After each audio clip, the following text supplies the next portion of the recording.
И овој блок ќе го заокружиме со темата туризам и прилогот на колешката Симона Илиевска. Светската туристичка организација при Обединетите нации го објави податокот за 2024 година, дека минатата година повеќе од 1 милиарда луѓе туристички патувале низ светот. Светскиот туризам конечно закрепна од ковид пандемијата, а бројот на патници глобално речиси ги надмина и нивоата од 2019 година.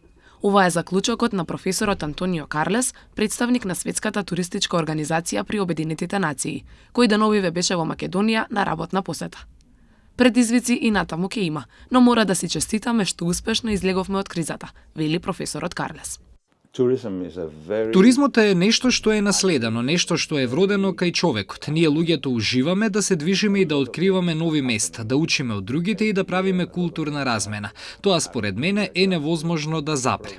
Ние евалуираме околу 100 универзитети и сме мал клуб споредено со бројот на универзитети во светот, но ние ги оценуваме само универзитетите што нудат програми за туризам. Немаат сите такви програми за туризам. Помеѓу тие светски универзитети кои имаат програми за туризам е Универзитетот Скопје, кој е еден од најдобрите 100.